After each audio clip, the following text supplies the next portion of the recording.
বন্ধুরা, তোমাদের জন্য আরেকটি অসাধারণ গল্প নিয়ে চলে আসলাম। গল্পটির লেখক হচ্ছে আবরার আহমেদ শুভ্র। গল্পটি সবাই সম্পূর্ণ দেখো, সম্পূর্ণ দেখার অনুরোধ রইল। আর হ্যাঁ, গল্পটিতে যারা একটু ইউনিক কমেন্ট করবে তাদের নামগুলো এই গল্পের পার্ট 2-তে উল্লেখ করা হবে। তো চলো, গল্পটিতে একটি লাইক করে, কমেন্ট করে, শেয়ার করে মনোযোগ দিয়ে শুনতে আরম্ভ করো। আজ 7টি বছর পরিবার থেকে দূরে আছি, একটি মিথ্যা অভিযোগের শিকার হয়ে। 7টি বছর আগে আমাকে বাড়ি ছাড়া করেছিল আমার বাবা।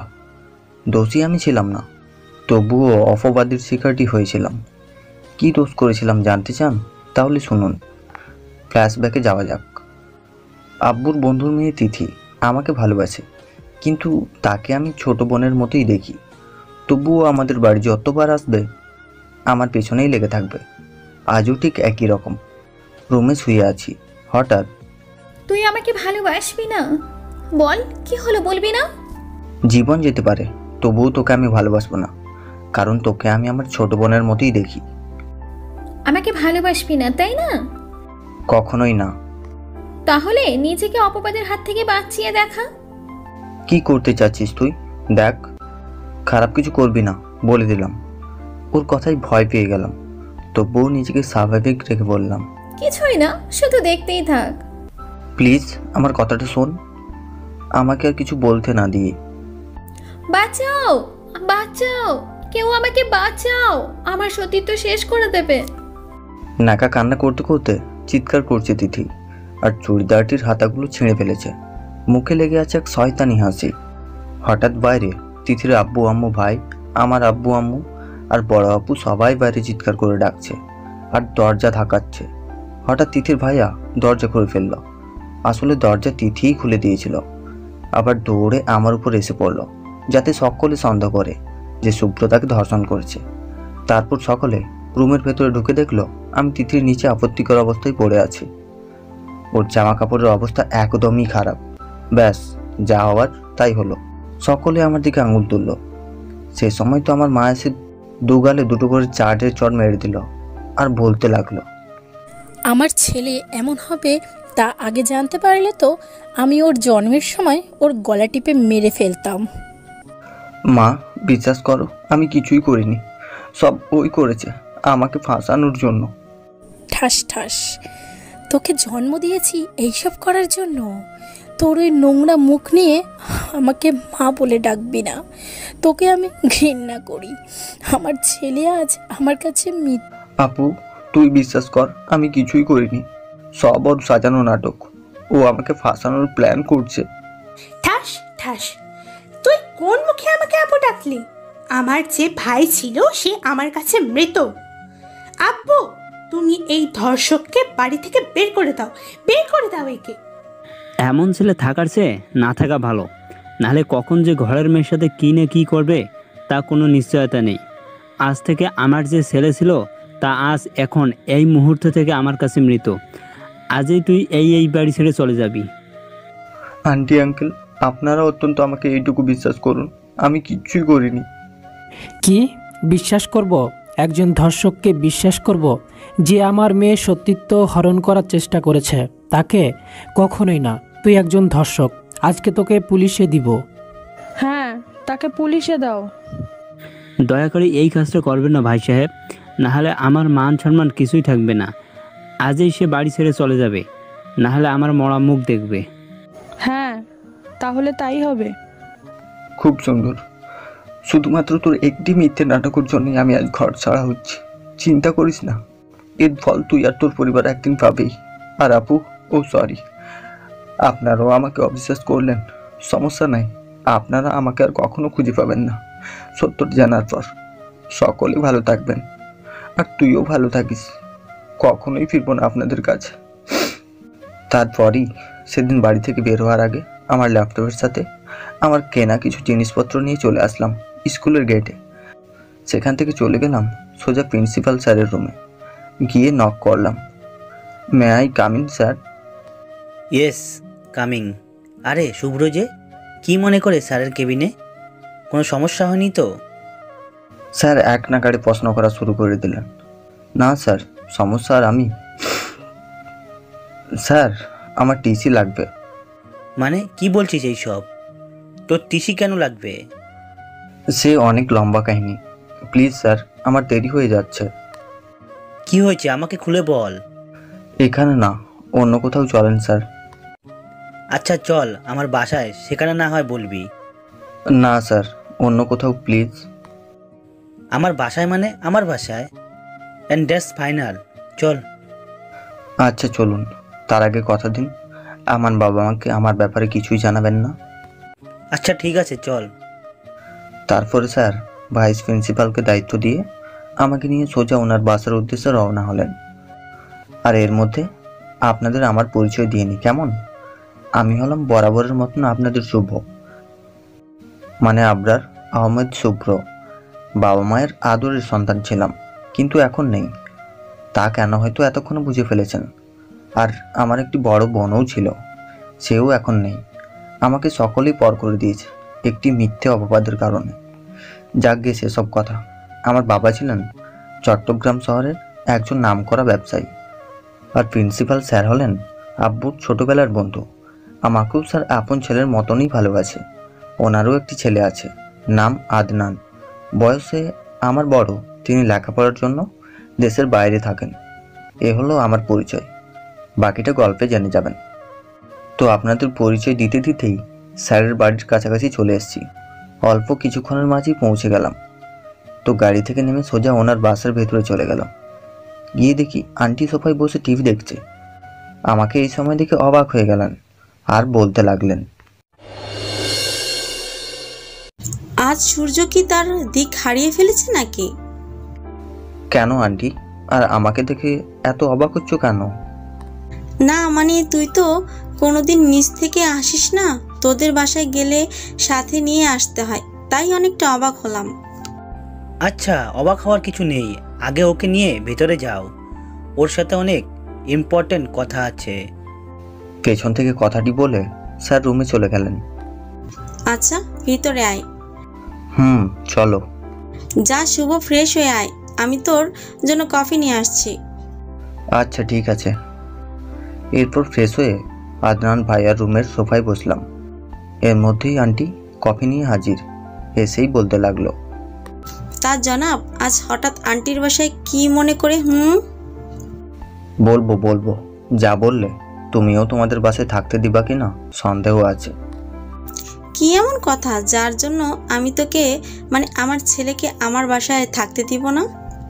স্যার আসুক, তারপর তো শুনতে পারবে। তোকে কতবার বলবো যে স্কুলের বাইরে স্যার ডাকবি না আমাকে? আচ্ছা ঠিক আছে। ওকে, এখন বল তোর ঘটনাটা। তারপরেই আজ সকালে ঘটে যাওয়া ঘটনাটা বললাম। ঘটনাটা বলা শেষে দেখলাম আন্টি আঙ্কেল দুজনের চোখেই পানি। তবুও তারা আমাকে সান্ত্বনা দেওয়ার জন্য বলতে লাগলো, এত কিছু হয়ে গেল আর আমরা কিছুই জানি না। আমার তো আনিস ভাইয়ের ওয়াইফ, আর উনি কত ভালো মানুষ। আর মেয়েটি কেন এমন? মেয়েটাকে তো আমার একদম ভালো লাগতো না। কেমন মেয়ে ভালোবাসে বলে নিজের সতীত্ব নিয়ে কথা তুলে ফেলে। মেয়েটা খারাপ জানতাম, তবে মেয়েটার চরিত্র এত খারাপ তা আমি জানতাম না। আর তুই ভিডিও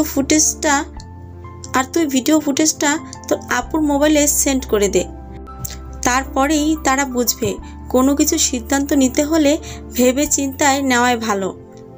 তুই চিন্তা করিস না, আজ থেকে তুই আমার কাছে থাকবি। আন্টি কান্না করতে করতে এই কথাগুলো বলল। আর আমার রুমে একটি মিনি সিসি ক্যামেরা আছে, যেটা সর্বক্ষণই কম থাকে, যা আমি ছাড়া কেউ জানে না। সেখানে ভিডিওর সাথে সাথে ভিডিওতে চলাকালীন সকল কথাবার্তা রেকর্ড হয় আমার ল্যাপটপে। আজকের ঘটনার সকল কিছু সেখানে রেকর্ডিং ছিল। সেটা তো আপুকে পাঠাবো, তার আগে আমি এই শহর ছেড়ে চলে যাব। কেন, আমরা কি তোর কেউ না? সেটা না, আমি আমার বাবা মাকে কথা দিয়েছি যে কখনো তাদের সামনে যাব না। আর আমি যদি এই শহরে থাকি তো একদিন না একদিন তাদের সাথে আমার দেখা হবেই। সেজন্য আমি থাকতে চাই না। প্লিজ আন্টি, আমায় তোমরা ভুল বোঝো না। আঙ্কেল এতক্ষণ চুপ ছিলেন, তবে এখন বলে উঠলেন, রেহেনা, তুমি সোহনার কাছে শুভ্রকে পাঠানোর ব্যবস্থা করো। ওর কাছে শুভ্র একদম নিরাপদে থাকবে। আর ওকে এদেশে থাকতেও হবে না। সেটাও ঠিক। আচ্ছা, তাহলে আমি ওকে বলে দেখি ও কি বলে। 1 মিনিট দাঁড়াও, ওনার কি আমার বয়সী বা আমার সমান কোনো মেয়ে আছে? না, কেন? ওর তো তোর মতন একটা ছেলে আছে। তাহলে ঠিক আছে, যেখানে আমার বয়সী বা আমার থেকে কিছু ছোট মেয়ে আছে সেখানে আমি নেই। তাহলে ঠিক আছে, আমি ওকে বলছি। ওকে বলো, তবে কাল পরশুর মধ্যেই যেন যেতে পারি। সেটা নিয়ে তোকে চিন্তা করতে হবে না, ওদের নিজস্ব জেট আছে, এখন বললে এখনই চলে আসবে। আন্টি, তাহলে সিরিয়াসলি বলছি, আমার কালকের মধ্যেই যাওয়ার ব্যবস্থা করো প্লিজ। আচ্ছা বাবা, ঠিক আছে, বলছি আমি। তারপর আন্টি তার বোন মানে সোহানা আন্টির কাছে কল করলো। অনেকক্ষণ কথা বলার পর আমার কাছে এলো আর তোর ফ্লাইট কাল সন্ধ্যায়, রেডি থাকতে বলিস। আমি সবসময় রেডি আছি। আচ্ছা। একটা কথা তো জানা হলো না আন্টি।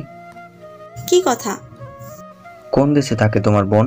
মানে আমি যাব কোন দেশে? আমেরিকায় শিক্ষাগত। আর মনে রাখিস কাল ফ্লাইট কিন্তু সন্ধ্যা 6টায়। আমার আর কি, আমি গিয়ে বিছানায় গা এলিয়ে দিলাম। হারিয়ে গেলাম ঘুমের রাজ্যে। ক্লান্ত থাকার কারণে ঘুমাতে বেশিক্ষণ লাগলো না। আন্টিও আমাকে আর ডাকেনি, আঙ্কেল মানা করেছে। আমাকে ডাকতে আসার কথা বললে আঙ্কেল বলে, কই যাও? শুভকে ডাকতে বিকাল হয়ে এলো, এখনো তো কিছুই খেলো না। এখন ডাকিও না, ঘুমিয়েছে, 1 ঘন্টার বেশি হয়নি। ডাকলে আবার খারাপ লাগতে পারে। সারাদিন যে ধকলটাই না গেল সেটার উপর, কিছুক্ষণ পরও নিজেই উঠবে। তাও ঠিক আছে। আচ্ছা, আমি ওর পছন্দের নাস্তা বানিয়ে নিই। ছেলেটা কাল চলে যাবে, আবার কখন না কখন দেশে আসবে। বাদ দাও, মন খারাপ করে লাভ নেই। আমি ছাদে গেলাম। আমিও যাই রান্নাঘরে। পরে সন্ধ্যাবেলায় ঘুমটা ভাঙল। ওয়াশরুম থেকে ফ্রেশ হয়ে নিচে গেলাম। গিয়ে দেখি আঙ্কেল বসে খবরের কাগজ পড়ছে আর আন্টি রান্না করে রান্না করছে। আমি গিয়ে আঙ্কেলের পাশে সোফায় বসলাম। আমাকে দেখে আঙ্কেল, ঘুম কেমন হয়েছে? ভালোই। কি করেন? পত্রিকা পড়ি। দুপুরবেলা থেকে তো কিছুই খাসনি। যা ফ্রেশ হয়ে আয়, খাবি। ফ্রেশ হয়েই আসলাম। তাহলে কিছুক্ষণ অপেক্ষা কর, তোর আন্টি তোর পছন্দের খাবার রান্না করছে। তাহলে তো ভালোই হলো। তারপরে আন্টি নাস্তা নিয়ে এলো। অন্তঃপর আমরা বসে নাস্তা করে নিলাম। অসাধারণ টেস্ট হয়েছে, যা বলাই বাহুল্য। আন্টির রান্না অসাধারণ। যে একবার আহার করবে তার বারবার আহার করতে মন চাইবে। নাস্তা শেষে আমার জিনিসপত্র যা আমি কাল নিব সেগুলো গুছিয়ে প্যাকিং করে নিলাম। তারপর রাতে খাবার খেয়ে ল্যাপটপ নিয়ে বসলাম। আসলে একজন বায়ার কাজ দিয়েছে $1500। এর 1 সপ্তাহের মাঝে করে দিতে হবে। অবশ্য কাজটা আজ থেকে 2 দিন আগেই পেয়েছিলাম, তাই সেদিন কিছুটা কাজ এগিয়ে রেখেছিলাম। আজ সেটা সম্পূর্ণ করে জমা করে দিলাম। দেখতে দেখতে প্রায় 12:45 হয়ে গেল। তারপর ল্যাপটপটা অফ করে তাহাজ্জুদের নামাজে আদায় করে ঘুমিয়ে পড়লাম। সকাল 4:15 মানে আজানের মিষ্টি সুরে ঘুম ভেঙে গেল। অন্তঃপর আর ঘুমিয়ে না থেকে উঠে পড়লাম। উঠে ফজরের নামাজ আদায় করে কিছুক্ষণ ছাদে হাঁটাহাঁটি করে রুমে চলে আসলাম। এসে দেখলাম আন্টি আমার জন্য চা নিয়ে এসে রুমটা গুছিয়ে রাখছে। আমাকে দেখে বলতে লাগলো, কই গিয়েছিস? এই তো ছাদে। কিছুক্ষণ সকালের পরিবেশটা উপভোগ করতে গিয়েছিলাম। আর কখনো যদি উপভোগ করতে না পারি, তাই আজ মন ভরে উপভোগ করলাম। কথাটি বলায় আন্টি কাজ ফেলে আমার দিকে অবাক হয়ে তাকিয়ে জিজ্ঞেস করলেন, আর কখনো উপভোগ করতে পারবি না মানে? তুই কি সারা জীবনের জন্য নিজের মাতৃভূমি ছাড়ার চিন্তা করছিস মনে হয়? না না, তা কেন হবে? আমি তো এমনিতেই বলছি। আমি তো আরও কিনা ভাবছি। যাই হোক, চাটুকু খেয়ে নিচে আয়, ব্রেকফাস্ট করে নিবি। তোর আঙ্কেল বসে আছে তোর জন্য। তুমি যাও, আমি আসছি। তাড়াতাড়ি আয়। তারপরে নিচে গিয়ে আঙ্কেল আর আন্টির সাথে ব্রেকফাস্ট সেরে আবার আঙ্কেলের রুমে গেলাম। গিয়ে নক করলাম। ভেতরে আসতে পারি আঙ্কেল? আয়। তোর আবার পারমিশন কেন নিতে হচ্ছে? এটাকে তোর নিজেরই বাড়ি মনে করবি, বুঝলি? যে কথাটা বলতে আসছিলাম, মুখের কথা কেড়ে নিয়ে আঙ্কেল নিজেই বলতে লাগলেন। আমি জানি তোর সার্টিফিকেট আর টিসির কথা বলতে আসছিস, তাই না?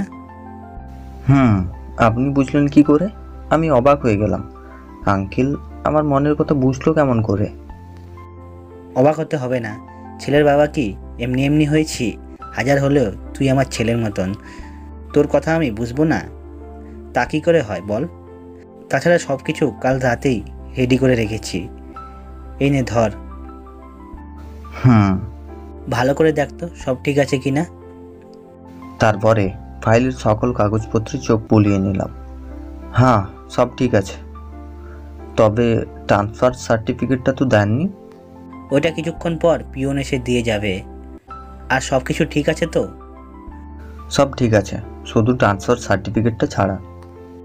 ওকে, কিছুক্ষণ পরেই পেয়ে যাবি। ওকে, তাহলে আমি যাই। যা। আমি স্কুলে গিয়ে পিওনের মাধ্যমে সেটা পাঠিয়ে দিব। ওকে বলেই রুমে চলে আসলাম। আঙ্কেল কিছুক্ষণ পর, মানে ঘন্টা দেড়েকের পর, পিয়ন চাচার ট্রান্সফার সার্টিফিকেটটা নিয়ে আসলেন। অন্তঃপর আমি সব কিছু, মানে ফাইলটা, আমার ল্যাপটপ আর কি, কাপড় সুটকেসে নিয়ে নিলাম। তারপর গোসল সেরে দরজাটা হালকা ভিজিয়ে জোহরের নামাজটা আদায় করে নিলাম। নামাজ শেষে রুমে কিছুক্ষণ শুয়ে থাকলাম। আম্মু আব্বুর কথা খুব মনে পড়ছে, আপুটার কথাও খুব মনে পড়ছে। আজ মনে পড়ছে তাদের সাথে কাটানো দিনগুলো, কতই না সুন্দর ছিল সেগুলো। হঠাৎ একটি ঝড়, একটি মিথ্যা অপবাদ আজ আমাকে আমার বাড়ি ছাড়া করলো। পরিবারও আমাকে ত্যাগ করলো, একমাত্র ওই মেয়ের জন্য। ওই মেয়েটিকে তো আমি কখনোই ছাড়বো না, এর প্রতিশোধ আমি নেবই। কথাগুলো ভাবতে চোখের জলে বালিশের প্রায় অংশ ভিজে গেল। ইস, যদি যাবার সময়কালেও তাদের দেখে যেতে পারতাম। আজ আম্মুকে ভীষণ মিস করছি, সাথে আপুর খুনসুটি আর আব্বুর রাগিয়ে বলা কথাগুলো। দীর্ঘ নিঃশ্বাস ছেড়ে উঠে পড়লাম, কারণ বন্ধ দরজার ওপার থেকে আন্টি দুপুরের খাবার জন্য ডাকছে। দরজা খুলতেই আন্টি, কিরে, দরজা বন্ধ করে কি করছিস? আর তোর চোখগুলো ওইভাবে ফুলে আছে কেন? ঘুমাচ্ছিলাম তো, তাই হয়তো। মিথ্যে বলবি না একদম। নিশ্চয়ই তোর পরিবারের কথা মনে পড়ছে, তাই কান্না করছিস, তাই না? কান্না করতে হবে না, আর মন খারাপও করার কোনো প্রয়োজন নেই। কিছুদিন বাইরে থেকে ঘুরে আয়, দেখবি সব ঠিক হয়ে যাবে। আল্লাহর উপর ভরসা রাখ, আর নিচে আয়, খাবার খাবি। না আন্টি, খেতে ইচ্ছা করছে না, আমি কিছুক্ষণ ঘুমাবো। তা না হয় ঘুমাবি, কিন্তু খাবারটা তো খেতেই হবে। চল তো দেখি আমার সাথে। আন্টি কথাটি বলেই আমাকে টেনে নিয়ে গেলেন নিচে। তারপরে খাবার খেয়ে এসে কিছুক্ষণ ঘুমালাম। বিকেল 4:30টার দিকে ঘুম থেকে উঠে আছরের নামাজ আদায় করে ছাদে গেলাম। কিছুক্ষণ হাঁটাহাঁটি করার পর আবার নিচে এসে সব কিছু আবার চেক করে নিলাম ঠিক আছে কিনা। হঠাৎ রুমে আন্টি আসলো। কিরে, কি করছিস? আর ঘুম থেকে উঠলি কখন? এই তো কিছুক্ষণ আগে, আর ছাদে গিয়েছিলাম। এই মাত্র এসে সব গোছগাছ করে বসলাম, তারপরেই তুমি আসলে। ওহ, সব কিছু ঠিক মতন নিয়েছিস তো? সব ঠিক মতোই নিয়েছি। আর এখন কটা বাজছে? এই তো 6:15। কেন? না এমনি। আর আমার ফ্লাইট কটায়? তাড়াতাড়ি বের হতে হবে তো, তাই। 7:15। আমাদের এখান থেকে এয়ারপোর্টে মাত্র 25 মিনিটের পথ, সমস্যা নয়। আর তোর আঙ্কেল তোকে নিচে ডাকছে। চলো। তারপরে নিচে গিয়ে আঙ্কেলের সাথে কথা বলতে বলতে নাস্তাটা সেরে নিলাম। তারপর ব্যাগটা নিয়ে বের হয়ে গেলাম এয়ারপোর্টের উদ্দেশ্যে। সাথে আঙ্কেল আন্টিও আসছেন আমার সাথে এয়ারপোর্ট পর্যন্ত। অন্তঃপর 7টায় এয়ারপোর্টে পৌঁছে গেলাম। এয়ারপোর্টের সকল আনুষ্ঠানিকতা শেষ করে আঙ্কেল আন্টির কাছ থেকে বিদায় নিয়ে সোহানা আন্টির প্রাইভেট জেট করে ওনারা যেখানে থাকেন সেইখানে, মানে আমেরিকার উদ্দেশ্যে রওনা হলাম। যাওয়ার সময় পরিবারের কথা খুব মনে পড়ছে, কিন্তু কি হবে আর, যারা আমাকে ছাড়া ভালো আছে, আমি কেন তাদের ছাড়া থাকতে পারবো না? না, আমাকেও বড় হতে হবে, নিজের পরিবারকেও দেখিয়ে দিতে হবে আমিও পারি। অনেক বড় হতে হবে আমাকে, এসব চিন্তা করছি। আর কিছুক্ষণ পরে মনে হলো আমি দুলছি। নিচে তাকিয়ে দেখলাম কিছুই দেখা যাচ্ছে না। মানে আমরা এখন ভূপৃষ্ঠ থেকে অনেক উপরে রয়েছি। মানে নিচে পড়লেই আর জান নিয়ে ফিরতে পারবো না। আমার যে বাঁচতে হবে প্রতিশোধের জন্য হলেও, এসব ভাবছি আর কান্না করছি। তা কিছুক্ষণ পর প্রাইভেট জেটটা ক্রাশ হলো, মানে বিমান অ্যাক্সিডেন্ট হয়েছে। তারপর আর কিছুই মনে নেই। হঠাৎ আমার জ্ঞান ফিরল। দেখতে পেলাম একটি মধ্যবয়সী লোক আমার পাশে বসে আছে। হয়তো আমার জ্ঞান ফেরার অপেক্ষায় ছিলেন। আমার জ্ঞান ফেরার পর মনে হলো আমার তো বিমানে অ্যাক্সিডেন্ট হয়েছিল, তবে আমি এখানে কেন? তাহলে আমি কি বেঁচে আছি? তার জন্যই মহান আল্লাহর দেওয়ালের দরবারে লক্ষ কোটি শুকরিয়া। আমার হাতের আঙুলের নড়াচড়া দেখেই উনি ডাক্তারকে ডাকতে শুরু করলেন। আর ডাক্তার এসেই হঠাৎ জ্ঞান ফিরায় চারদিকে তাকিয়ে দেখলাম আমি অত্যাধুনিক একটি রুমে শুয়ে আছি। তবুও ভালো করে খেয়াল করে দেখলাম আমি যে বিছানায় শুয়ে আছি তার পাশে একটি স্ট্যান্ড আছে, যেটাতে স্যালাইন লাগানো, আর সেটি পাইপলাইন দিয়ে আমার হাতেই দিয়েছে। তার পাশে দেখলাম একজন সাদা এপ্রন পরিহিত মেয়ে পিছন ফিরে যেন কি করছে। সামনে ফিরে আমাকে চোখ খুলে দেখেই ডক্টর, ডক্টর, তাড়াতাড়ি আসুন একবার, চেঁচিয়ে বলল মেয়েটি। কি হয়েছে নার্স? আপনি এভাবে ডাকছেন কেন? কোনো সমস্যা হয়েছে নাকি রোগীর? দৌড়ে এসে হাঁপাতে হাঁপাতে কথাটি বললেন ডাক্তার। সাথে আরও একজন হালকা বৃদ্ধ, তবে বয়স 60+ হবে এমন লোক ফর্মাল ড্রেসে প্রবেশ করলেন। কি হয়েছে নার্স? আপনি এভাবে চেঁচালেন কেন? আমার নাতি ঠিক আছে তো? চিন্তিত হয়ে কথাটি বললেন অল্প বৃদ্ধ লোকটি। না স্যার, আপনারা ব্যস্ত হবেন না। আমি এর জন্য ডেকেছি যে ওনার জ্ঞান ফিরেছে আর উনি চোখ খুলে তাকিয়েছেন। বলেই থামলেন নার্স।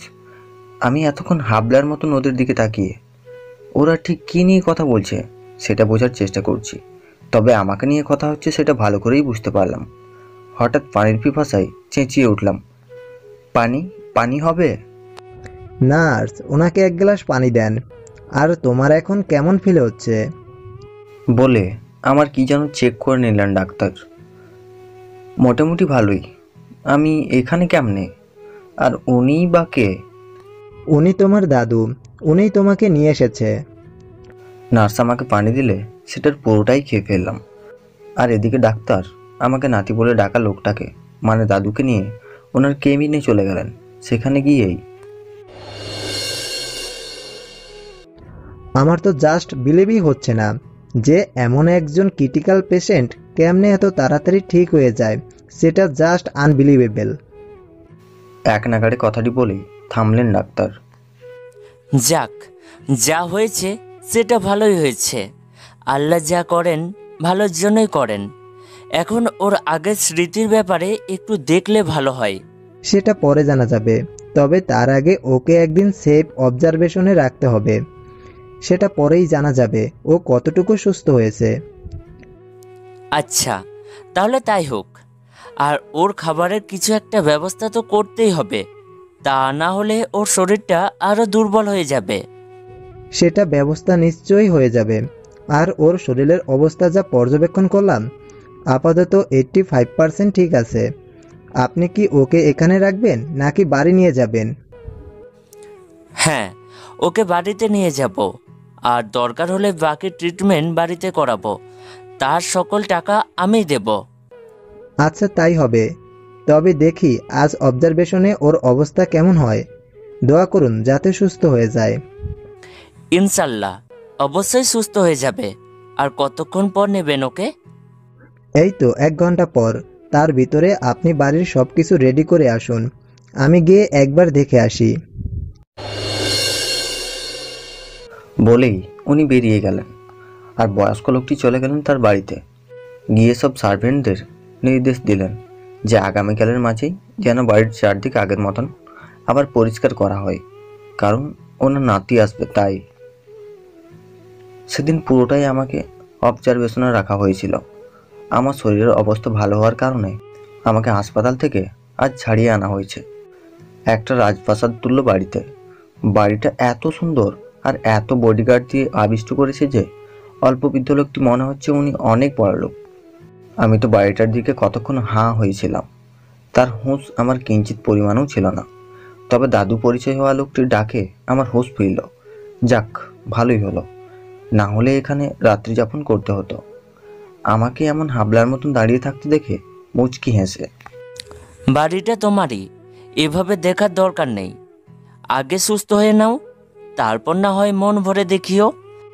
আর এখন চলো তোমার রুমে। ওনার কথার আগ মাথা কিছুই বুঝলাম না। আমার বাড়ি মানে কথাটা বুঝলাম না, তবুও ওনাকে জিজ্ঞেস করেই ফেললাম। বাড়িটা আমার মানে বুঝলাম না। আর আমি এখন আছি কোথায়? এটা তো বাংলাদেশ বলে মনে হচ্ছে না। আবহাওয়াটা অন্যরকম। এক নাগাড়ে বলে ফেললাম। উনি আমাকে বিশাল একটা রুমে ঢুকতে বললেন আর বললেন সব বলবেন, তার আগে ফ্রেশ হয়ে আসতে। আমিও ওনার কথা মতন রুমের সাথে তৈরিকৃত অ্যাটাচ বাথরুম থেকে ফ্রেশ হয়ে এসে বিছানায় বসলাম। তবে বিছানা আমার বিছানাগুলোর থেকেই তুলনামূলক নরম এবং সফট। কিছুক্ষণ পর দাদু এসে আমার পাশে বসলেন। কিছুক্ষণ চুপ থাকার পর বলতে শুরু করলেন, তোমার কি তোমার পরিবারের সম্পর্কে সব মনে আছে? আই মিন, তোমার বিমান অ্যাক্সিডেন্ট হওয়ার আগেই সব কিছু কি মনে আছে? সব মনে আছে, কিন্তু কেন? আমিও পাল্টা প্রশ্ন করলাম। তাহলে তো ভালোই। তুমি জানতে চেয়েছিলে না তুমি এখানে কেমনে? তাহলে শোনো, আজ থেকে 11 মাস আগে তোমাকে আমি খুঁজে পেয়েছি টেমস নদীর পাশেই অর্ধমৃত অবস্থায়। তুমি জানো টেমস নদীটি কোন দেশের? ভ্রু কুঁচকে জিজ্ঞেস করলেন দাদু। না, তবে নাম শুনেছি। আর 11 মাস মানে? তাহলে এতদিন আমি হাসপাতালে ছিলাম। টেমস হলো লন্ডনের পাশ দিয়ে বয়ে যাওয়া সবচেয়ে বড় নদী। হ্যাঁ, তুমি এই 11টা মাস হাসপাতালে ছিলে, তবে কোমায় ছিলে। আর কাল তোমার জ্ঞান ফিরেছে। ডাক্তাররা তো আশাই ছেড়ে দিয়েছিল, তবে সকলে আশা ছাড়লেও আমি ছাড়িনি। জানো, তোমার জ্ঞান ফেরার জন্যই আমি আল্লাহ তাআলার দরবারে অনেক কেঁদেছি। তবে শেষ পর্যন্ত আল্লাহ আমার দিকে মুখ তুলে তাকালেন। তো তুমি নিশ্চয়ই এতক্ষণে বুঝে গেছো তুমি এখন কোথায়। 11 মাস বলেই চমকে উঠলাম। এতদিন আমি অজ্ঞান ছিলাম। আমি এখন ইংল্যান্ডের রাজধানী লন্ডনে আছি। আর তোমার এই বাড়িটা কার? আর তখনই বা কেন বললে এটা আমার বাড়ি? তোমার আত্মীয় স্বজন কেউ নেই এখানে? না, আমার একসময় সবটাই ছিল, কিন্তু এখন কেউ নেই তুমি ছাড়া। তারা এক অ্যাক্সিডেন্টে মারা যায়। এখন তুমিই আমার একমাত্র আপনজন। তুমি হয়তো নাম শুনেছ জুমাইয়া গ্রুপ অফ কোম্পানি এলটিডি, যেটি একসময় সারা বিশ্বের 1 নম্বর কোম্পানি ছিল। কিন্তু আমার পরিবারের সকলের মৃত্যুতে আমি এমনভাবে ভেঙে পড়েছিলাম যে যার কারণে সেটা আমার একমাত্র বন্ধু, যাকে নিজের চাইতেই বেশি বিশ্বাস করতাম, সেই আমার সাথে বিশ্বাসঘাতকতা করে নিয়ে নিল আমার কোম্পানিটা। পরে জানতে পারলাম আমি ভেঙে পড়ার জন্যই সে আমার পরিবারের সকলকে গাড়ির ব্রেক ফেল করে মেরেছিল। তবে এসব প্রমাণ আমার আছে। সেগুলো দেখানোর কথা বললেই সে আমাকে হুমকি দেয় যে আমাকে সে প্রাণে মেরে ফেলবে। আর আমার অন্য আরেকটি কোম্পানি আছে, যেটা লন্ডনের 2য় বৃহত্তম কোম্পানি, নাম আরকে গ্রুপ অফ কোম্পানি এলটিডি। সেটা নিয়েই এখন আছি। আমার বিশ্বাস তুমিই পারবে এর পরবর্তী হাল ধরতে। আমি চাই তুমি এই পরবর্তী এমডি ম্যানেজিং ডিরেক্টর হবে। বলো, পারবে না? বলেই কান্নায় ভেঙে পড়লেন উনি। দাদু, তুমি একদমই চিন্তা করবেন না। একজন অপরিচিত ছেলেকে যখন নিজের নাতি বলে পরিচয় দিলে, এর বিশ্বাস আমি অবশ্যই রাখবো। আর ওই বিশ্বাসঘাতককে তো হারে হারে টের পাবো। বিশ্বাসের মূল্য চোখাতে ঠিক কেমন কি করতে হয় তুমি একদম চিন্তা করবে না। এ না হলো আমার নাতি, তাহলে আমি তোমাকে তুই করে বলতে পারি? অবশ্যই, তুমি আমাকে তুই করেই বলবা। আচ্ছা দাদু, যেদিন আমাকে পেয়েছিলে সেদিন কি আমার সাথে কোনো ব্যাগ পেয়েছিলে? ব্যাগ? ব্যাগ হ্যাঁ পেয়েছিলাম। সেটা আমি স্টোর রুমে রেখেছিলাম। কালো রঙের একটি ব্যাগ, তাই না? তবে সেখানে যে ল্যাপটপটা ছিল সেটা হালকা ভেঙে গিয়েছিল, সেটা আমি ঠিক করে আনিয়েছি। আচ্ছা দাদু, ঠিক আছে। তবে আমাকে তো এখন কলেজে ভর্তি হতে হবে। তবে ইন্টার ফার্স্ট ইয়ারে আমাকে কি ভর্তি করিয়ে দেবে? অবশ্যই, তবে ফার্স্ট ইয়ার নয়, ফাইনাল ইয়ারেই ভর্তি করাবো। আর যেখানে ভর্তি করাবো সেটা লন্ডনের সেরা কলেজ। যেখানে ভর্তি করাবো সেটার নাম হলো ব্রাম্পটন কলেজ। আমার বেস্ট ফ্রেন্ডস কার্লোস এন্ডি সেখানের প্রিন্সিপাল। ঠিক আছে। আর তুমি কিন্তু যথেষ্ট ইয়াং আছো, আর এই কয়েকটা বছর তুমিই ব্যবসার কাজ সামলাবে। তবে আমি কিছু শিখে নেবো তোমার কাছ থেকে, বুঝেছো? দাদুর গাল টেনে দিয়ে বললাম। ওরে দুষ্টু, ঠিক আছে, তবে তোর নামটাই তো জানা হলো না। আবরার আহমেদ শুভ্র। দাদু, তোমার নাম কি? আর তোমার বয়স কত? আমার নাম আলতাফ সিকদার। আমার বয়স 56 বছর। বাংলাদেশেই আমার বাড়ি, তবে আজ এখানে আছি 45 বছর ধরে। আমার বাবা আমাকে পড়ালেখা করাতে এখানে পাঠিয়েছিলেন, তারপর থেকে এখানে। তবে চট্টগ্রামে আমাদের আসল বাড়ি। আচ্ছা, বাদ দে সেসব কথা। তুই তাহলে আমার সাথে মাঝে মাঝে অফিসে যাবি, কিন্তু তোকেও তো সব শিখতে হবে, তাই না? ঠিক আছে। তবে আমার বাড়িও তো চট্টগ্রাম। কি সত্যি বলছিস? তাহলে তো হয়েই গেল। আচ্ছা, তুই হঠাৎ চট্টগ্রাম ছেড়ে কোথায় যাচ্ছিলি? যাচ্ছিলাম এক জায়গায়। মন খারাপ করে বললাম কথাটি, তবে সেটা দাদুর চোখ এড়ায়নি। কি হয়েছিল বল। তারপর সেদিন ঘটে যাওয়া সব কিছু খুলে বললাম দাদুকে। তার দিকে চেয়ে দেখলাম তার চোখে পানি, তবুও আমাকে সান্ত্বনা দিয়ে বলল, সব ঠিক হয়ে যাবে। ওরা হয়তো ভিডিওটা দেখে ওদের ভুল বুঝতে পেরেছে। আর সব বাবা মাই তো এমন রে, কোনো বাবা মা চায় না তাদের ছেলে মেয়ে খারাপ পথে যাক। তবে কেউ কিছু বলে ফেললে বা মিথ্যা কথা বললে সেটা সহজে বিশ্বাস করে তাদের সন্তানদের অনেক কথা বলে ফেলে। আবার অনেক মা বাবা তাদের সন্তানদেরও ভুল বুঝে বাড়ি থেকে বের করে দেয়। যাক সেসব কথা, এখন চল খাবি। অনেক কথাই তো হলো, চল তো। বলেই দাদু আমাকে নিয়ে নিচে চলে এলেন। সেদিন আপুর মোবাইলে আমাকে দেওয়া মিথ্যা অপবাদের ভিডিওটা পাঠানোর পর আপু সেটা দেখে তারপরে সে কান্নায় ভেঙে পড়ে। একমাত্র ভাইটাকে একটা অপবাদ দিয়ে বের করে দিল তারা। সে এত করে বলার পরও তারা থেকে হেনস্থা করেছিল, তাকে ধর্ষক বলে অপমান করেছিল। সে এসব ভেবে কান্না করতে করতে মাথা ঘুরে পড়ে যায়। তারপর যখন চোখ মেলে তাকালো তখন দেখতে পেল সে খাটে শুয়ে আছে, আর তার পাশে আব্বু আর আম্মু বসে আছে। ওর জ্ঞান ফিরতেই ওনারা তো ওকে জিজ্ঞেস করে বসলেন, কেমনে এমন হয়েছে? সে শুধু কাঁদতেই থাকে। আপুর এমন কান্নায় আব্বু আম্মু বেশ ঘাবড়ে যায়। তো বউ জিজ্ঞেস করলেন কি হয়েছে। তখন আপু ভিডিওটা অন করে মোবাইলটা আব্বুর দিকে বাড়িয়ে দেয়। আব্বু মোবাইলে হাত নিলেন। তারপর যখন ভিডিওটা পুরোপুরি দেখলেন তখন তার হাত থেকে মোবাইলটা আপনা আপনি নিচে পড়ে গেল, আর ওনারও চোখ ভরে পানি। আব্বু আর আপুকে এমন কান্না করতে দেখে আম্মু জিজ্ঞাসু দৃষ্টিতে ওদের দিকে তাকাতেই আব্বু হো হো করে কান্নায় ভেঙে পড়লেন। আমরা অনেক বড় ভুল করে ফেলেছি সাবিনা, অনেক বড় ভুল করে ফেলেছি। কি ভুল করেছি আমরা? আর তুমি এভাবে কান্না করছো কেন? অস্থির হয়ে আম্মু, আমরা শুভ্রর সাথে অনেক বড় অন্যায় করে ফেলেছি। একটিবার যদিও কিছু বলতে চায় সেটা শুনতাম, আজ আমাদের ছেলে আমাদের কাছেই থাকতো। সাবিনা আমাদের কাছেই থাকতো। বলেই আবারও কান্নায় ভেঙে পড়লেন আব্বু। আমরা কি এমন অন্যায় করেছি ওর সাথে? আর যা করেছি ভালোই করেছি। একজন ধর্ষককে এর চেয়ে আরও শাস্তি দেওয়া উচিত। বাড়ি থেকে আম্মুকে ধমক দিয়ে থামিয়ে দিলেন আব্বু। অনেক বলছো আমার ছেলের নামে বাজে কথা, আর না, ও ধর্ষক নয়। ওকে ফাঁসিয়েছে ওই তিথি মেঠি। যদি বিশ্বাস না হয় ধরো ওই ভিডিওটা দেখো, তবুও হাত জোর করছি আমার ছেলের নামে বাজে কথা বলা বন্ধ করো। দেখো একবার ভিডিওটা। বলেই হনহন করে বেরিয়ে গেলেন আব্বু। তার উদ্দেশ্য এখন তিথিদের বাড়ি। সাথে ভিডিওটা কপি করে নিলেন নিজের মোবাইলে প্রমাণ হিসেবে। আর আম্মু তো ভিডিওটা দেখা মাত্রই অজ্ঞান। আম্মুর এই অবস্থা দেখে আর আপু ঘাবড়িয়ে যায়। এদিকে আব্বুকে বাড়িতে না দেখে কি করবে সেটাই ভেবে পাচ্ছে না। এদিকে আম্মুর এই অবস্থা, অন্যদিকে আব্বু নয় বাড়িতে। তো বউ সাহস নিয়ে আমাদের পারিবারিক ডাক্তার হাসান আঙ্কেলের কাছে কল করে বলল আম্মুর অবস্থা খুব একটা ভালো না। সেটা বলতেই তিনি দ্রুত চলে আসলেন বাড়িতে। এসেই আম্মুর কি হয়েছে সেটা পর্যবেক্ষণ করে আপুকে বললেন, চিন্তার কোনো কারণ নেই, অতিরিক্ত টেনশন আর মানসিক আঘাতের কারণে এমন হয়েছে। ওনার এখন রেস্ট দরকার।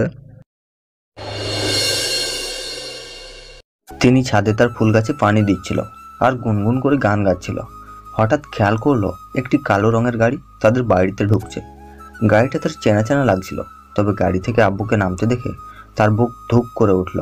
ওদের বাড়িতে আব্বুকে এমন রাগীভাবে আসতে দেখে তিথি বেশ ভয় পেয়ে যায়। সে স্বাভাবিকভাবে দ্রুত ছাদ থেকে নিচে নেমে আসে। দেখে আমার আব্বু ওদের সোফায় বসছে আর পাশে ওর ভাইও বসছে। সেদিন ঘটনাস্থলে ওর ভাই একটা শব্দও উচ্চারণ করেনি।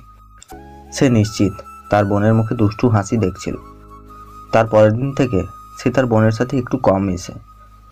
তো আব্বু সোফায় বসে ওর ভাইকে বললেন, ফারহান, তোমার আব্বু আম্মু কোথায়? তাদের একটিবার ডাকো, তাদের সাথে আমার জরুরি কথা আছে। সাথে তুমিও থাকবে। আর তিথি কোথায়, তাকেও নিয়ে আসবে। ভাবলেশীনভাবেই বললেন, রুমে আছে আঙ্কেল, আপনি বসুন, আমি তাদের ডেকে দিচ্ছি। বলেই সে রুমে যায় তার বাবা মাকে ডাকার জন্য। কি এমন জরুরি কথা যার জন্য তাদের পরিবারের সকলকে ডাকতে চাইছে আমার আব্বু? সে বেশ ভয় পেয়ে যায় আব্বুর এমন নিষ্প্রাণ ভঙ্গি দেখে। কিছুক্ষণ পর তিথির বাবা মা নিচে আসে। দেখলেন যে আব্বু বসে আছেন। তাকে বসে থাকতে দেখে তিথির আব্বু বলতে লাগলেন, আরে আমজাদ যে, হঠাৎ কি মনে করে আমার বাড়ি? কেন, আসতে পারি না নাকি? তা বলিনি, এমনিতেই তো আসিস না, তাই জিজ্ঞেস করলাম হঠাৎ কি এমন জরুরি কথা যে সকলকে ডাকছিস? জিজ্ঞাসুর দৃষ্টিতে আঙ্কেল বললেন, তোর পরিবারের সকলে এসেছে তো। সবাই আছে, তবে তিথি মামুনি ছাড়া। কেন, তিথিকে কি পরিবারের সদস্য মনে করিস না? তা কেন হবে? সে তো আমাদের একমাত্র আদুরের মেয়ে, তাকে কেমনে পরিবারের সদস্য মনে করব না? আমাদের সকলের চোখের মনি সে। হাসি মুখে কথাটি বললেন Anis uncle. Oh I see, by the way, তো ওকে ডাক, আমার আবার দেরি হয়ে যাচ্ছে। মুচকি হেসে বললেন আব্বু। আচ্ছা ওয়েট কর, কিন্তু আজ লাঞ্চ করে যেতে হবে। আর ফারহান, যাও তো বাবা, তিথিকে ডেকে নিয়ে আসো। লাঞ্চ কোথায় করব সেটা তোকে বলতে হবে না, কাজ যেটা দিয়েছি সেটা কর।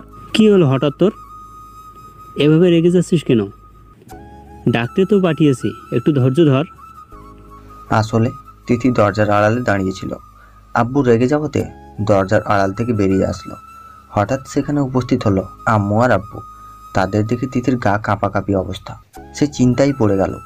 আব্বু রেগে যাওয়া, হঠাৎ আম্মু আপুর আগমন তার মনে রীতিমতো ভয় করা শুরু করে দিল। তাহলে তা সব জেনে গেল? এদিকে আম্মুর যখন জ্ঞান ফিরল তখন আম্মু শুধু একটা কথাই বলছিল, আমার ছেলে নিশ্চয়ই আমার কাছে ফিরে আসবে, নিশ্চয়ই আসবে। তারপরে আবার তোর আব্বু আনিসের বাড়িতে গেছে মনে হয়, চল আমিও যাব, আজ কিছু একটা করে আসবো ওই মেয়ের। আপু শত চেষ্টার পরও আম্মুকে দমাতে পারেনি।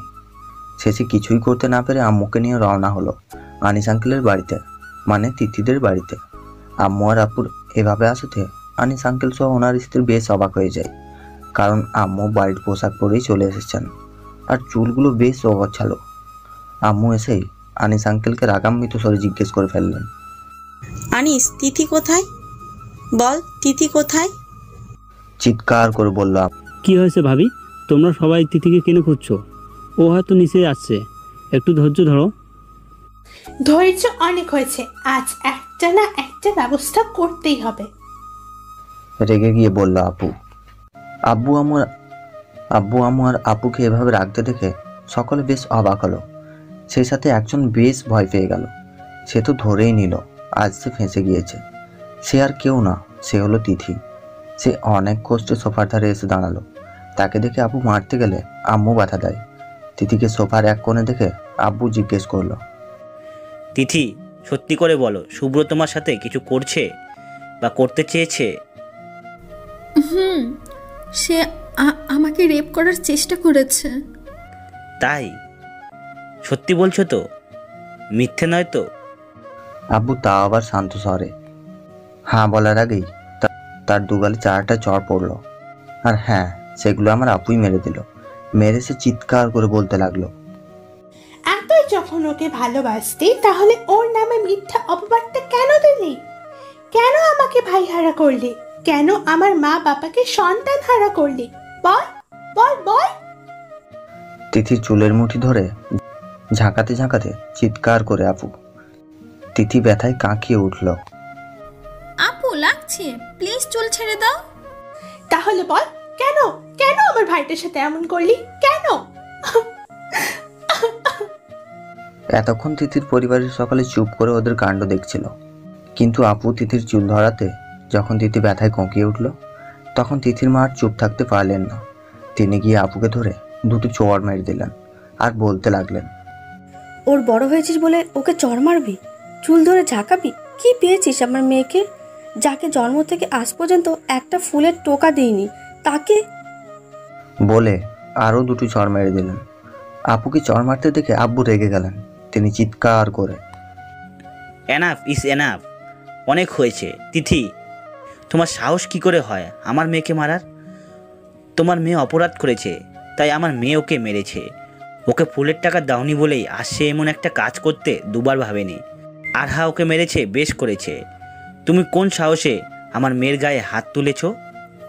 হঠাৎ আনিস আঙ্কেল বলে উঠলেন, কিছুই বুঝতে পারছি না, কি হচ্ছে এসব? আর আমজাদ, মানলাম তিথি অন্যায় করেছে, কিন্তু প্রমাণ ছাড়া আমার মেয়ের গায়ে হাত তোলা নিশ্চয় আরহা অন্যায় করেছে। প্রমাণ লাগবে তোর? এই নে প্রমাণ। বলেই মোবাইলে ভিডিওটা দেখিয়ে আঙ্কেলের দিকে ছুঁড়ে মারলেন আব্বু। আর বিথি, তুমি না জেনে আমার মেয়ের গায়ে হাত তুলেছ। এর ফল তুমি আর তোমার এই পরিবারের প্রত্যেক হারে হারে টের পাবে। আর আনিসের সাথে আমার সব রকমের ডিল আজ ক্যান্সেল। তোর সাথে আমার পার্টনারশিপ আজই শেষ। আমি অফিসে গিয়ে কাগজপত্র সব পাঠিয়ে দেব, সই করে দিবি। যেখানে তোর খারাপ পরিস্থিতিতে আমার সাহায্য না পেলে তুই আর তোর পরিবার পথে বসতে হতো, আজ তোর সেই পরিবার আর তোর আদরের ছোট মেয়ে আমার ছেলেকে বাড়ি ছাড়া করেছে। এর মূল্য চুকাতে হবে তোদের। বলেই চেয়ারে একটা লাথি মারলেন। আর তিথির আব্বু তো ভিডিওটা দেখে কিছুক্ষণ স্থির দাঁড়িয়ে রইলেন। কি করেছে তার আদরের মেয়ে এসব? তার তো বিশ্বাসই হচ্ছে না। তারপর তিনি রেগে তিথির কাছে গেলেন। তিথির সামনে গিয়েই, তোকে আমার নিজের মেয়ে বলতেই লজ্জা করছে। কেমন মেয়ে তুই? তুই না ওকে ভালোবাসিস? তাহলে ভালোবাসার মানুষের সাথে কেউ এমন করে? মানলাম ও তোকে ছোট বোনের নজরে দেখে, আর তুই তাই বলে ওর সাথে এভাবে?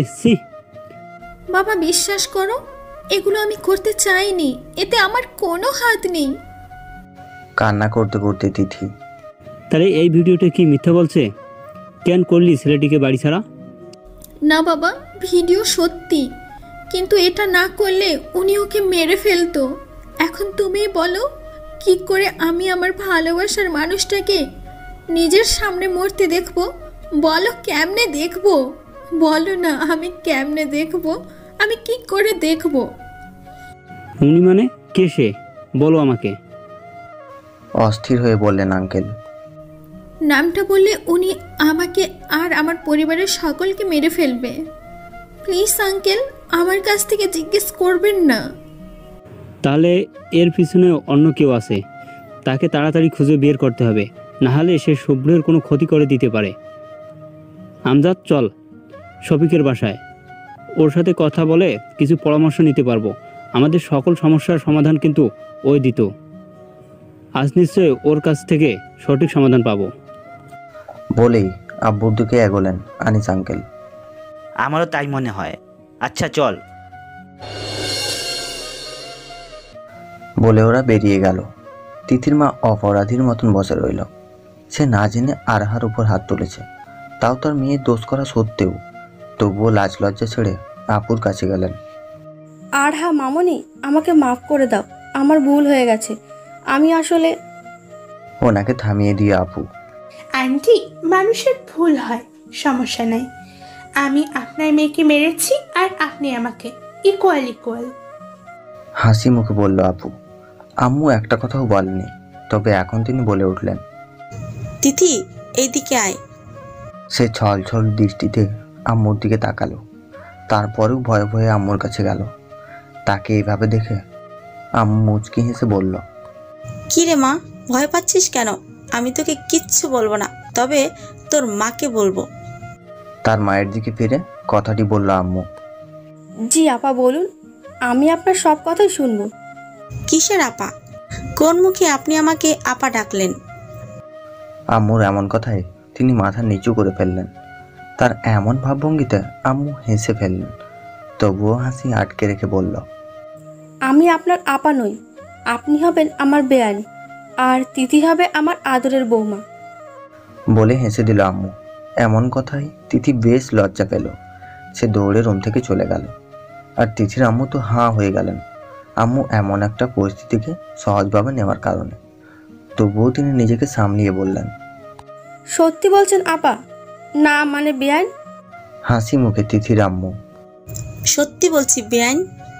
তবে তিথির কাছ থেকে ধীরে সুস্থে ওই তৃতীয় ব্যক্তির নামটা জানা খুবই জরুরি, তা না হলে আপনাদের পরিবারের ক্ষতি হয়ে যেতে পারে। বেয়ান, তা ঠিক, আপনি চিন্তা করবেন না, সত্যি তো বের হবেই।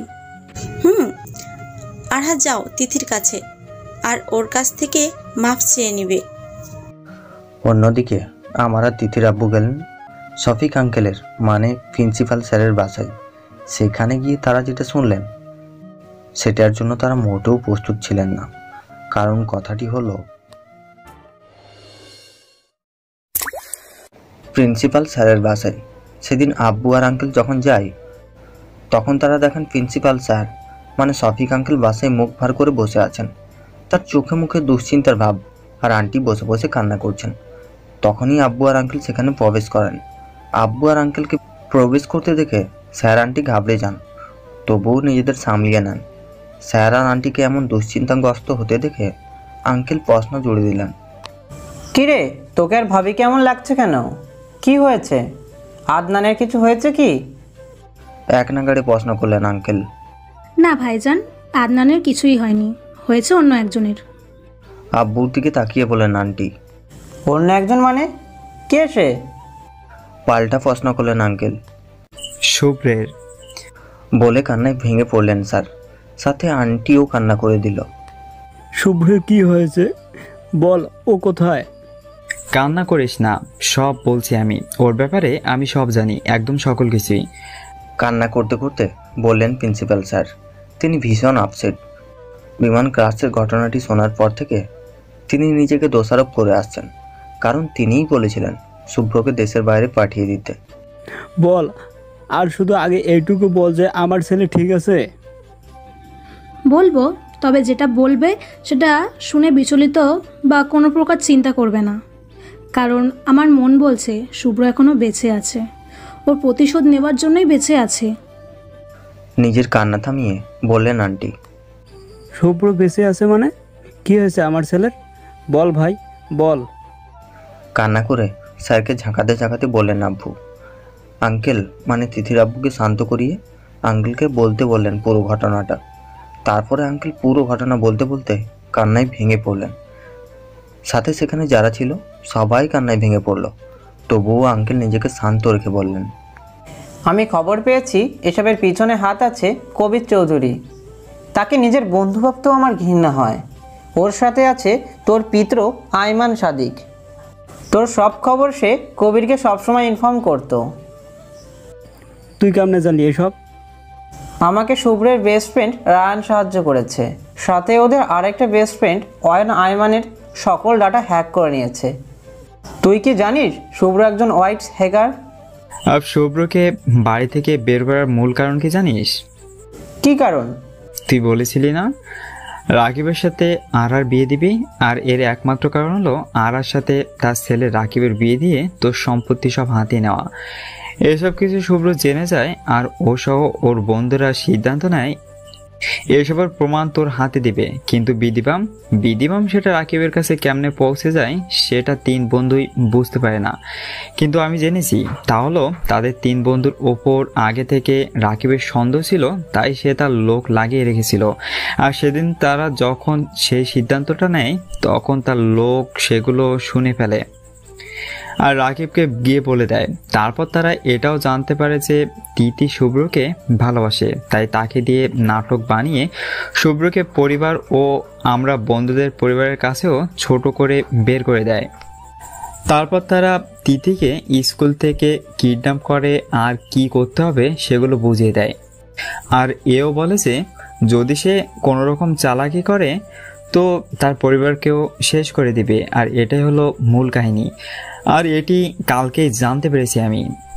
বলেই কান্নায় ভেঙে পড়লেন স্যার। আর এই নেই সব কিছুর রেকর্ড আর তার প্রমাণ, যা দিয়ে ওদের আইনের হাতে তুলে দিলেও কেউ কোনোদিন জেল ছাড়া হতে পারবে না, তারা সারা জীবন জেলেই পচবে। বলে একটি মেমোরি কার্ড আর কিছু ফাইল এগিয়ে দিল আব্বুর দিকে। তারপর আব্বু সেগুলো নিয়ে আবার নিজের কানে শুনল। সেখানে কবির চৌধুরী, রাকিব আর আয়মানের সব কথা শুনতে পেলেন। এতক্ষণ কবির চৌধুরী কে সেটা আপনারা অনেকেই বোঝেননি, চলুন বুঝিয়ে দিই। আব্বুরা 4 জন ক্লোজ ফ্রেন্ড ছিলেন, তাদের মধ্যেই কবির চৌধুরী একজন। সে অত্যন্ত কুটবুদ্ধি সম্পন্ন একজন লোক, সাথে প্রচণ্ড লোভীও। আসলে তাদের 4 বন্ধুর মাঝেই আব্বুর সম্পত্তির পরিমাণ সব চাইতে বেশি। বাকি 3 জনের সম্পত্তি একসাথে করলেও আব্বুর সমান হবে না, বরং তাদের 3 জনের সম্পত্তি এক করলেও তাদের 3 গুণ হয়ে আব্বুর সম্পত্তি।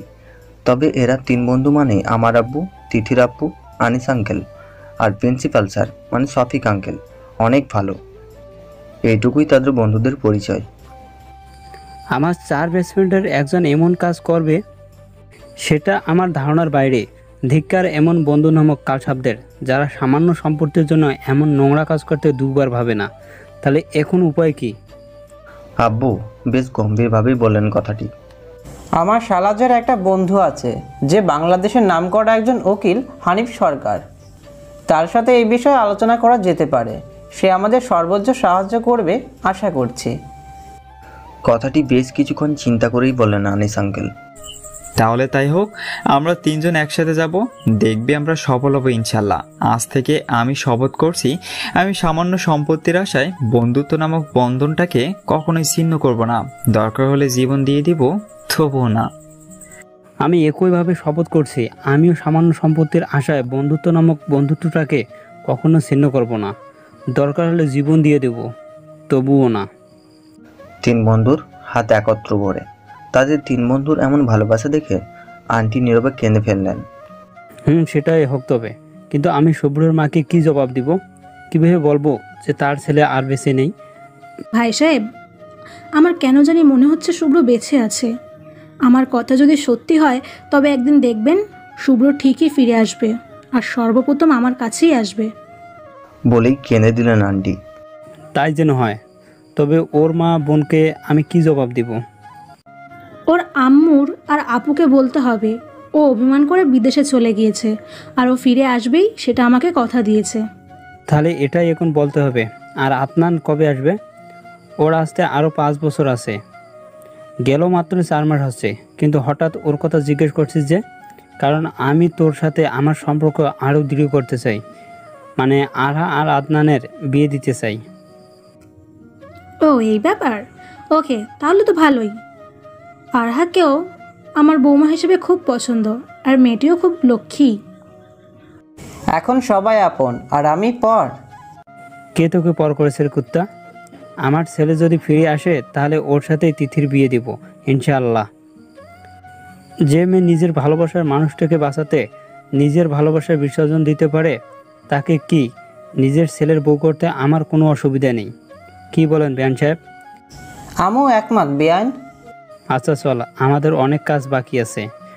অপরাধী অপরাধ করে পার পাবার আগেই তাকে আইনের হাতে সমর্পণ করতে হবে। চলো। বলেই উঠে দাঁড়ালেন আঙ্কেল আর আব্বু। আচ্ছা, তাহলে মিশন শুরু কাল থেকে প্রত্যেকটা অপরাধীকে আইনের আওতায় আনতে হবে। আচ্ছা চলি।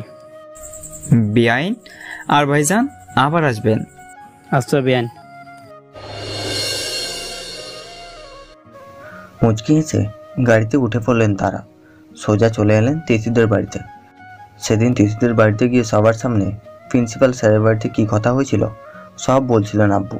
শুধুমাত্র আমার বিমান অ্যাক্সিডেন্টের কথাটি লুকিয়েছিলেন। আপু তো সেসব কথা শুনে রেগে যায়, তবে ভালোবাসার মানুষটার এমন ধোঁকা সে মেনে নেয়নি।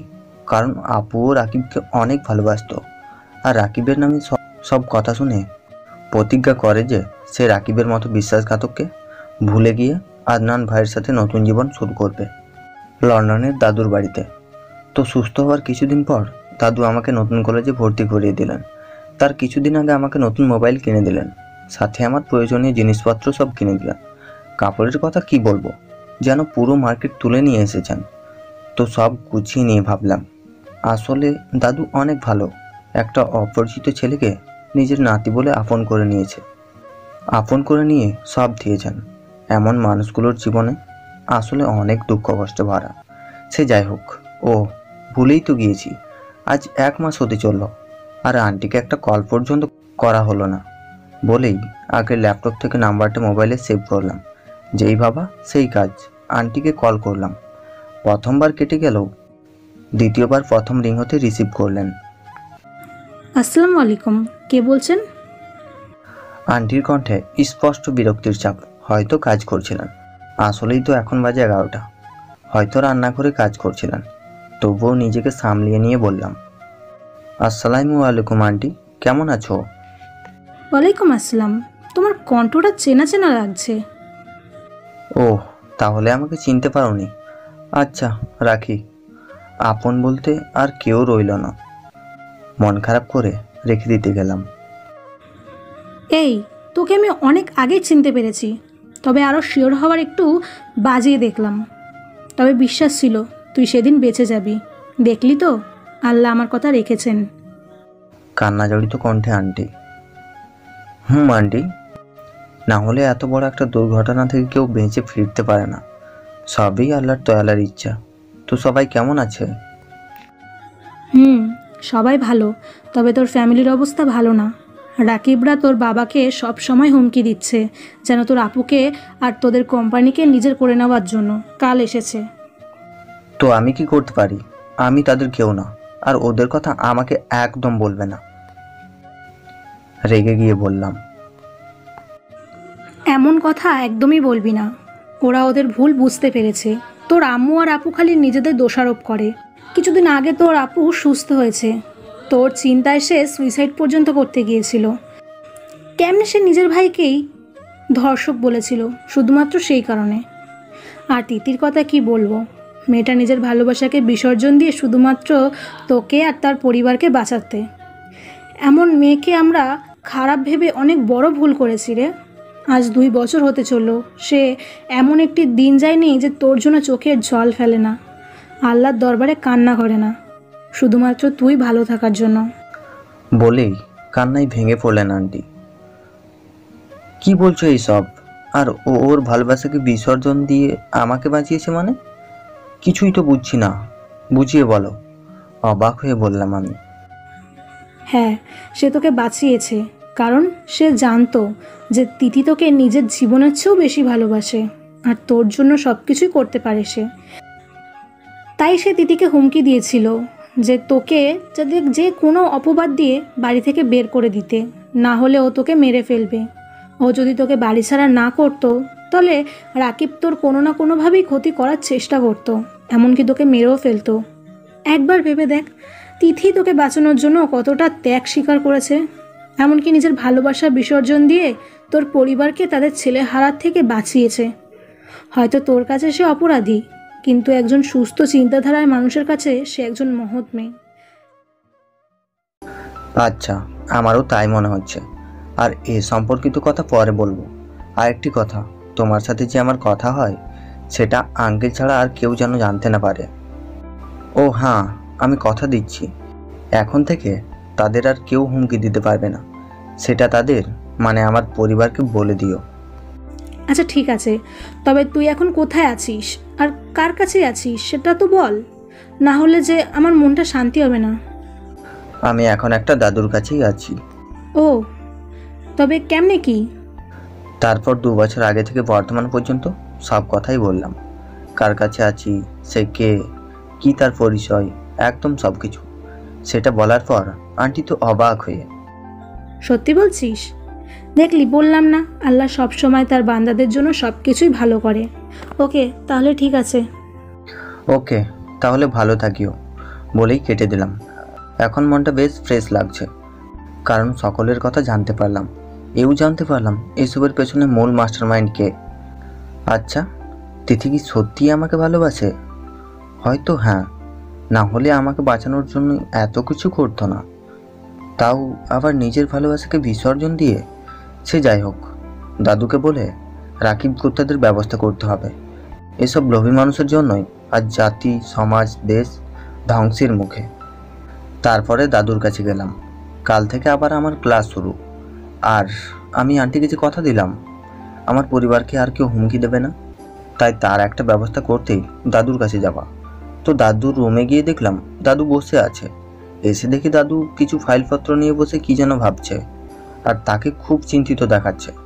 তাকে এমন চিন্তিত থাকতে দেখে জিজ্ঞেস করেই ফেললাম, দাদু কি হয়েছে তোমার? এমন চিন্তিত দেখাচ্ছে কেন তোমাকে? বলেই দাদুর কাছে গিয়ে বসলাম। না রে, তেমন কিছুই না, আসলে এই ফাইলটা নিয়ে একটু চিন্তিত। এটা কি এমন ফাইল যে যার জন্য আমার সুইট দাদুটা এত টেনশনে আছে? জানতে পারি কি? ফাইলটি হাতে নিয়ে দেখতে দেখতে বললাম, এটা একটা ডিলের ফাইল। আমাদের কোম্পানির সাথে একটি জার্মানিয়ার কোম্পানির নাম আজুরে ইন্ডাস্ট্রিজ এলটিডি ডিল করতে চাইছে। জার্মানির অনেক নামকরা কোম্পানি, তাও আবার $176 কোটি। তো তারা আমাদের কাছ থেকে 7 লক্ষ পিস কাপড়ের রপ্তানি চাচ্ছে, তাও আবার 1.5 মাসের মাঝে। আর এমন একটা ডিল আমি ফেলতে চাচ্ছি না। যদিও ইংল্যান্ডের মুদ্রাকে পাউন্ড বলা হয়, শুধুমাত্র পাঠক পাঠিকা শ্রোতাদের সুবিধার্থে ডলারের কথা উল্লেখ করা হয়েছে। তো নিয়ে ফেলো। $176 কোটি মানে বুঝতে পারছো? নিয়ে ফেলো, খুশি হয়ে বললাম। কেননা এত টাকা ডিল কেই বা ফেলতে চাইবে? তার চেয়েও বড় কথা হলো জার্মানিয়ানরা নামকরা কোম্পানি। এতে আমাদের সাথে তাদের ভালো একটা আন্ডারস্ট্যান্ডিং হলে কোম্পানির সুনাম আরও বাড়বে। সাথে দাদুর মানে বর্তমানে আমাদের কোম্পানির জার্মানিতে শাখা রয়েছে, তারও খ্যাতি বাড়বে। নিয়ে ফেলা এত সহজ নয় রে দাদু ভাই। এতে আমাদের ওভারটাইম কাজ করতে হবে 2 মাস। আমাদের শ্রমিক আর কর্মচারীরা মনে হয় ওভারটাইম করতে চাইবে না। তবে ভেবে দেখি কি করা যায়। দাদু, আমি একটা বুদ্ধি দিই, হয়তো সেটা তোমার কাজে লাগতেও পারে, আবার নাও পারে। তবে সেটা তোমার কাছে শেয়ার করতে চাই, শুনবে কি সেই বুদ্ধিটা? আচ্ছা বেশ, তাহলে বল। জানিস তো অনেক সময় ছোটদের বুদ্ধিও কাজে লেগে যায়।